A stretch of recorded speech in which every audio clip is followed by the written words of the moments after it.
네, 북한이 어제 쏜 미사일만 25발, 1,000억 원 정도 된다고 합니다. 오늘은 대륙간 탄도미사일 ICBM을 쐈을 가능성도 제기되고 있습니다. 네, 북한의 노림수와 추가 도발에 대한 전망 해보겠습니다. 통일외교안보부의 신준명 기자 그리고 김열소 한국군사문제연구원 안보전략실장 두 분 나오셨습니다. 어서 오십시오. 안녕하십니까? 안녕하세요. 네, 오늘 아침에 북한이 쏜 미사일 아직 이제 재원이라든가 사거리 분석하고 있는데 지금까지 밝혀진 알려진 상황부터 다시 한번 좀 정리를 해주시죠. 네, 우선 합참이 지금까지 발표한 내용을 좀 설명드리겠습니다. 일단 오늘 오전 7시 40분쯤입니다. 평양 순안 일대에서 동해상으로 장거리 탄도미사일로 추정되는 한 발을 발사했다고 이제 군 당국이 밝혔고요. 네네. 또 1시간 뒤인 8시 39분쯤부터는 평안남도 개천 일대에서 동해상으로 단거리 탄도미사일 2발을 포착했다고 밝혔습니다. 지금 이런 미사일들이 발사가 계속되고 있다 보니까 합동참모본부도 지금 계속 경계태세를 2급 경계태세를 유지하면서 지금 계속 한미 간의 공조를 강화하고 있다고 밝혔습니다. 네. 지금 이 순안하고 개천은 다 이제 이쪽이지 않습니까? 그 서해 쪽에 가까운 쪽인데 거기서 쏜 것은 어떤 특별한 의미가 있는 건가요? 그런 의미보다는 자신감이 있다는 거죠. 자신감이 있다는 거고 이게 이제 장거리 미사일이냐 단거리 미사일이냐 하는 것은 금방 레이더를 통해서 확인을 할 수 있습니다. 왜 그러냐면 이게 올라가는 고도가 다르거든요. 그래서 단거리 탄도미사일 같은 경우는 우리가 잘 아시다시피 그는 그 고도가 아주 낮게 내려갈 때는 40km, 50km 그 정도밖에 안 간단 말이죠. 단거리 탄도미사일은. 특히 이제 북한 같은 경우에는 해피 기동을 하기 위해서 30km까지도 이제 조정할 때도 있고요. 그런데 장거리 미사일은 굉장히 고도가 높아요. 그렇기 때문에 레이더상에 바로 나타납니다. 그래서 지금 우리 기자님께서 말씀하신 것처럼 단거리 2발은 맞는 것 같고요. 장거리도 쏘긴 했는데 이것이 이제 성공했는지 실패했는지는 조금 더 분석이 필요할 것 같은데 그럼에도 불구하고 중장거리 미사일은 발사한 건 맞는 것 같습니다. 이 고도로 통해 가지고 레이더상에 나타나기 때문에요. 예, 어제 북한이 NLL 이남 탄착 미사일에 이어서 오늘은 만약에 ICBM을 쏜 것으로 최종적으로 확인이 된다면 남측에 이어서 이번엔 미국을 겨냥했다 이렇게 볼 수 있을까요? 예, 이거는 이제 그 북한의 외무성 대변인이 엊그제 그 발표한 대변인 담화 속에 그 답이 들어 있다라고 보는데요. 이렇게 얘기를 했어요. 미국이 계속 엄중한 군사적 어떻게 할 경우에는 보다 강화된 다음 단계 조치들을 고려하게 될 것이다 라고 얘기를 했잖아요. 그렇기 때문에 아마 이런 조치들이 이어지고 있는 거고요. 그러면 왜 여기에 이제 초점이 가실 텐데 저는 이런 생각을 합니다. 한미일 훈련 지금 한미 훈련 하고 있잖아요. 북한이 지금 초점을 맞추고 있는 것은 한미 훈련보다는 훨씬 더 중요하게 생각하는 게 있어요. 뭔가요? 그게 바로 미국에서 며칠 전에 발표한 NPR, 그러니까 핵 태세 검토 보고서입니다. 그 핵 태세 검토 보고서에 어떤 내용이 들어있냐면 만일에 북한이 미국을 향하거나 동맹국을 향하거나 또는 우방국을 향해서 핵미사일을 쏠 경우에 북한 정권은 생존하지 못할 것이다 라고 하는 것을 문서에다가 명기를 했거든요. 북한이 받아들이는 것은 한미연합훈련보다는 자기네들이 말하는 최고 존엄의 이 생존 문제를 언급했기 때문에 이 부분에 대해서 굉장히 민감하게 지금 반응하고 있다라고 저는 보고요. 그렇기 때문에 한국 내에서 무슨 지금 애도 기간이니 지금 여기 계신 분들 다 이제 검은 옷 입고 이렇게 저도 이제 좀 애도를 하기 위해서 이런 복장을 하고 나왔습니다. 이거 전혀 관계 없는 거죠. 자신들의 최고 존엄을 건드렸다라고 하기 때문에 여기에 대한 보다 더 강화된 다음 단계 조치들을 해나갈 것이라고 얘기했고요. 박정천 죄송합니다. 박정천 그 북한의 노동당 중앙군사위원회 부주석 이 사람이 한 얘기도요. 뒷부분은 굉장히 참담한 결과를 초래할 거라고 얘기했지만 그 앞부분에도 바로 이 부분을 얘기를 했어요. 그 북한이 미국이 얘기한 NPR에 대해서 여기에 대해서는 우리가 참을 수 없다라고 하는 표현을 했거든요. 그런 차원에서 보면은 한국에 대한 단거리 미사일, 포병 사격 여기에 이어서 또 지난번에는 일본 열도를 넘어가는 중거리 미사일 발사했지 않습니까? 화성 12형 개량형. 그래서 이번에는 이제 미국을 향한 질문하신 것처럼 그런 ICBM을 발사할 그런 가능성은 충분히 있었다 이렇게 보죠. 네. 북한 체제의 속성상 김정은 정권 종말 이렇게 경고한 미국의 보고서가 나왔는데 북한군이 그걸 가만히 두고 보고 있을 수 없었다. 김정은에게 보여주기 위해서라도라는 말씀입니다. 지금 이제 ICBM 어쨌건 레이더에 일단 잡혔으니까 장거리 미사일인 것은 분명한데 일본 상공은 통과하지 않았다고 하고 그러면 이게 어떻게 된 것인가? 지금까지 전해진 상황 정황으로는 어떤 것 같습니까? 맨 처음 뭐 교도통신과 NHK 등에서 일본 열도를 넘겼다라는 식의 보도가 나온 이후에 방위성에서 다시 정정을 했습니다. 일본 열도 상공을 넘기진 않았다고. 근데 지금 이제 하마다 방위대신이 지금 언급한 내용이 있는데 네네. 탄도미사일로 생각된다. 중장거리 탄도미사일로 생각된다라고 하고 있습니다. 그런데 이게 상공에서 폭발한 것으로 추정된다는 지금 일본 언론들의 계속 보도들이 좀 이어지고 있거든요. 현재 우리 군 당국은 이걸 정확하게 확인하기는 좀 어렵다는 입장인데 이게 상공에서 폭발한 걸 실패라고 봐야 할지 아니면 또 의도된 걸지 이거를 아직은 좀 더 파악을 필요하다는 취지로 보입니다.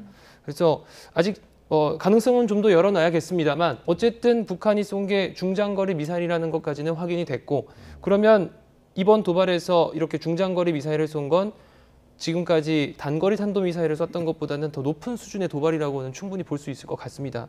특히 이 장거리 탄도미사일이 사거리가 5,500km 이상이다 보니까 네. 북한도 우리 측을 위협한다기보다는 전략적으로 미국의 본토를 직접 타격할 수 있다는 의미로 사용하고 있기 때문에 아까 교수님께서 실장님께서 말씀하신 것처럼 아주 미국을 향해서 직접적인 메시지를 전달하는 것으로 보이고요. 네. 네. 공중에서 폭발했다면은 그게 이제 실패일 가능성 말고 또 다른 어떤 가능성도 있습니까? 이제 폭발 여부보다는 저는 이제 어떤 생각을 하냐면은 이게 얼마까지 날아갔을까? 그게 저는 이제 생각이 있어요. 왜 그러냐면 이게 이제 장거리 미사일 같은 경우는 일단 대기권 벗어나잖아요. 네, 대기권 네. 벗어나서 다시 대기권으로 들어오게 되거든요. 가장 실패의 확률이 많은 것이 올라갈 때 상승 단계, 그다음에 비행 단계, 그다음에 대기권 재진입 단계, 마지막 종말 단계 이런 식으로 이제 나눌 수가 있는데요. 실패에 가장 많은 것이 처음 출발할 때 그리고 대기권 통과할 때입니다. 그래서 이게 지금 몇 킬로 비행을 해서 이게 실패했는지 거기에 대한 분석이 먼저 이루어져야 된다라고 보고요. 네. 두 번째는 이제 우리 기자님께서 말씀하신 것처럼 이것이 의도된 거냐 그렇지 않으면 실패냐 이것은 이제 분석이 더 이루어져야 되지 제가 지금 여기서 말할 수 있는 단계는 아닌 것 같습니다. 그러니까 의도된 것이라는 게 중간에 일부러 그 정도까지만 날아가게 했을 뭐 그런 가능성도 있다는 왜 그러냐면 그렇죠. 왜 그러냐면 이것이 ICBM이라고 하는 것은 올라가는 것을 보면 포물선을 그려서 날아가거든요. 그러면 이게 몇 킬로미터의 사거리를 갈 수 있는 것인지 레이더를 통해서 금방 확인이 돼요. 그 확인이 되면 이제 만일에 북한이 거기까지 생각을 의도적으로 했다라고 하면 이거는 장거리 미사일로 쐈다. 그런데 우리가 중간에 일부러 의도적으로 폭파시켰다. 이렇게 얘기할 수는 있죠. 그렇군요. 네. 북한의 ICBM 개발 수준이 어느 정도인지도 좀 우리가 알고 있으면 도움이 될 것 같은데 그 네. 전에 ICBM 발사했을 때는 어떤 경우가 있었나요? 이렇게 폭발한 경우가 있었나요? 2017년도에 실패는 많이 했죠. 예. 실패는 많이 했고 올해도 화성 17형 발사했을 때 실패하고 그걸 실패 안 했다라고 하는 것을 일부러 보여주기 위해서 화성 15형 쏘고 거짓말도 했잖아요. 예. 그러니까 어떤 무기체계든지 간에 무기체계 개발 역사에서 실패는 항상 있다는 것을 먼저 전제로 말씀을 드리고요. 두 번째는 지금 질문하신 것처럼 그러면은 장거리 미사일에는 뭐가 있을까? 북한이 보유하고 있는 것 중에서 화성 14형, 화성 15형, 화성 17형 이렇게 크게 나눌 수가 있습니다. 그래서 화성 14형은 2017년도에 두 번에 걸쳐서 발사를 했고 다 성공했어요. 이것은 사거리가 한 2,000km 그 정도 나가고요.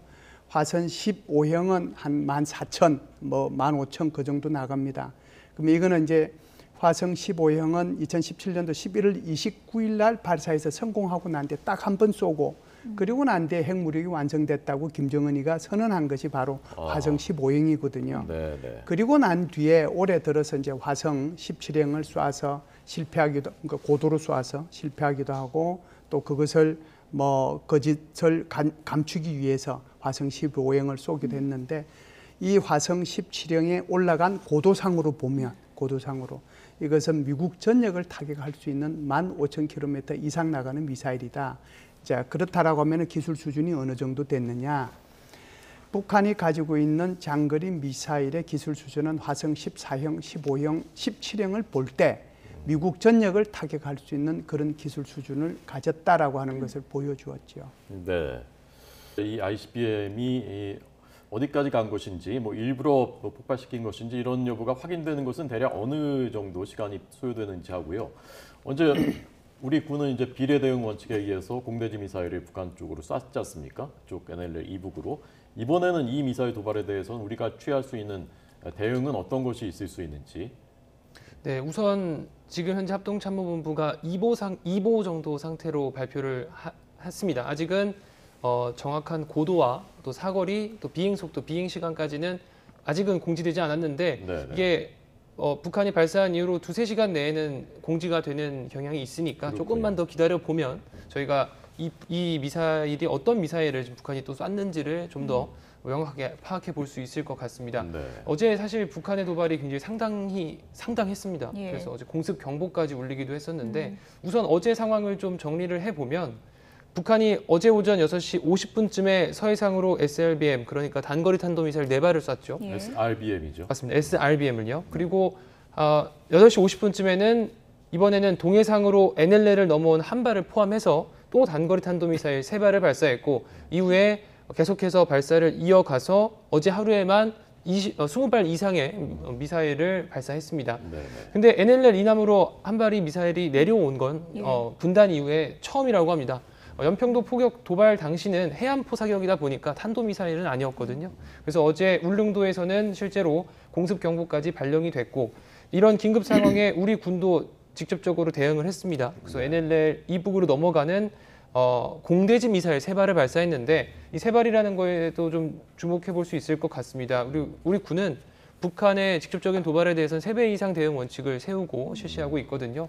그래서 오늘도 아직은 우리 군이 어떤 방식의 대응을 할지 아직은 공지된 게 없습니다. 하지만 지금 현재 강대강 이 상황을 본다면 우리 군도 이에 상응하는 대응을 하지 않을까 추정은 됩니다만 다만 또 조금 신중하게 생각해 봐야 할 게 북한이 계속해서 우리 군에게 한반도 긴장 조성의 책임을 전가하고 있는 만큼 우리 군이 또 어떤 판단을 내릴지 좀 더 세심하게 살펴봐야 될 것 같습니다. 네. 최근에 상황을 뭐 소나기 미사일 도발 이렇게도 이제 얘기할 수 있을 것 같은데 과거 도발의 형식이 거의 무너졌다 이런 얘기들이 많고 그리고 한미 연합훈련에 반발해서 도발을 해도 연합훈련 기간을 좀 지나서 도발을 했었는데 최근엔 또 연합훈련 기간 중에 이런 도발을 하다 보니까 이제는 좀 예측 불가의 상황으로 간다는 우려가 좀 많은 것 같습니다. 예, 죄송합니다.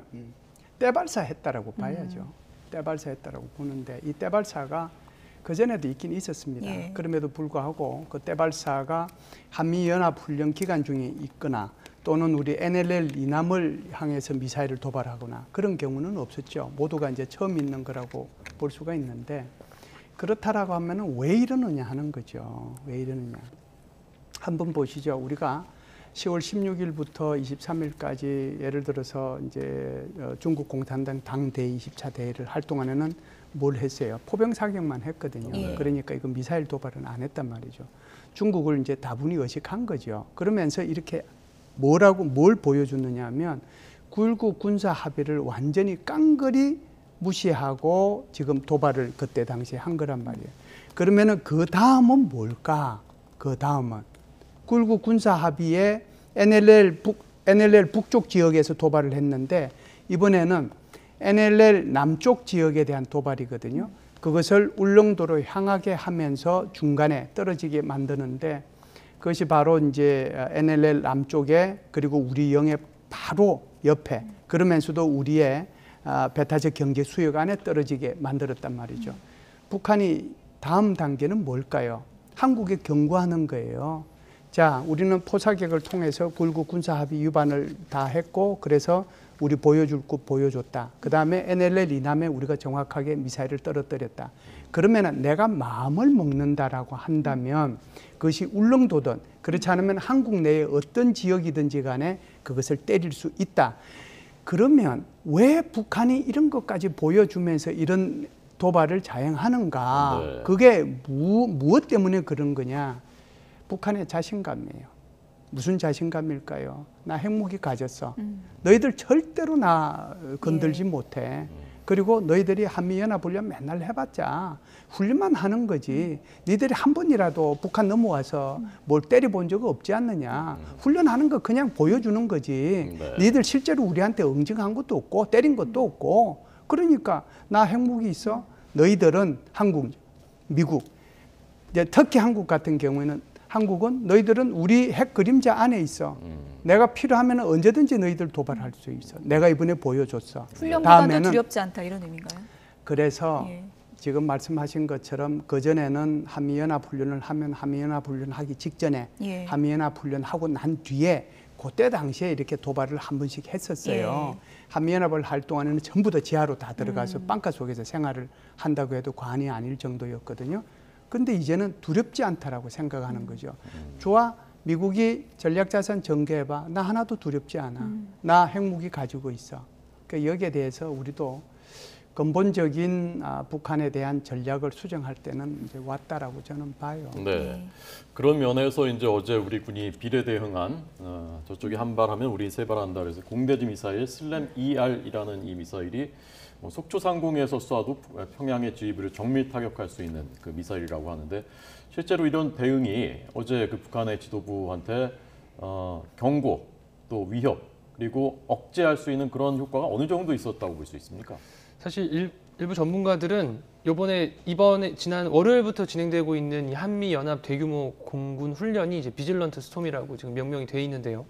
이 훈련 기간에는 북한이 다소 도발을 멈추지 않을까라는 추정을 했습니다. 왜냐하면 우리 공군력이 북한에게는 아주 위협적이거든요. 북한이 대공망을 잘 갖춰놨다고는 해도 지금 우리 공군이 가지고 있는 F-35A라든지 이런 스텔스 전투기를 탐지하기 굉장히 어렵고 또 우리가 방금 이번에 대응 사격을 했던 이 슬램 ER이라는 미사일도 서울에서 쏘면 평양까지도 충분히 닿을 수 있는 사거리를 자랑합니다. 네. 또 이런 것들 때문에 북한이 직접적인 위협으로 느끼고 다소 도발을 멈추지 않을까 했었는데 북한이 결국 최고 수준의 도발을 지금 진행하고 있지 않습니까? 이제 사실 아까 교수님께서 말씀하신 것처럼 북한에 대해서 우리가 실행하고 있는 이런 억지력이라고 하는 게 실효성이 있는지는 다시 한번 좀 점검이 좀 필요해 보이고요. 다만 오늘의 대응도 한번 좀 지켜봐야 될 것 같습니다. 또 지금 또 한미 공군이 할 수 있는 대응과 또 육군이 할 수 있는 또 대응이 또 다르기 때문에 한번 좀 지켜보면서 이 갈등 상황을 좀 어떻게 해결할 수 있을지를 좀 주목해 봐야겠습니다. 예. 북한이 가지고 있는 미사일은 이제 주로 우리 도발하고 하는 것이 단거리 미사일이든 뭐 중장거리 미사일이든 전부 다 그 지대지잖아요. 땅에서 땅으로 쏘는 거. 한국이 가지고 있는 미사일은 북한이 아마 알면은 상상을 초월할 정도의 우리가 위력을 가지고 있거든요. 뭐 지난번에 이제 해문 미사일 쏴서 좀 불미스러운 일이 있기는 있습니다만은 해문 미사일이라고 하는 거 그거는 이제 지대지 미사일이지만 공대지 미사일도 있고 하늘에서 지금 슬램 ER 우리 기자님 말씀하신 것처럼 하늘에서 땅으로 쏘는 것도 있고 그다음에 함상에서 함정에서 땅으로 쏘는 것도 있고 심지어 잠수함에서 땅으로 쏘는 것도 있어요. 그래서 우리 잠수함에서 땅으로 쏘는 SRBM 우리 개발해서 그거 지금 가지고 있어요. 한국이 가지고 있는 미사일은 상상을 초월할 정도로 많이 가지고 있다는 것을 우선 말씀을 드리고요. 네네. 두 번째는 정확도는요. 공대지 미사일을 쏜 것은 굉장히 의미가 있습니다. 예. 우리가 지금 비질런트 스톰 훈련을 하는데 이게 지금 F-35A도 있고 F-35B도 있거든요. A는 긴 활주로가 필요하지만 B는 긴 활주로가 필요하지 않고 수직 이착륙할 수 있는 거고 스텔스 기능이 있기 때문에 나 지금 너 들어가도 너는 나 못 찾아 이런 거거든요. 네. 그러면서 거기서 때렸단 말이죠. 슬램 ER은 280km를 가는 거지만 우리 공군이 가지고 있는 타우루스라는 미사일도 있어요. 네. 이것은 사거리가 1,500km입니다. 이것은 죄송합니다. 이게 500km인지 1,500km인지 잠시 좀 헷갈리는데 요 부분은 한번 파악을 해볼 필요가 있거든요. 네. 그래서 이거는 뭐 우리 대전 훨씬 이남에서 쏴도 어느 정도의 정확도를 가지느냐 하면 주석궁 몇 번 창 왼쪽 창문 중에서 왼쪽 창 그것까지 정확하게 때릴 수 있는 거예요.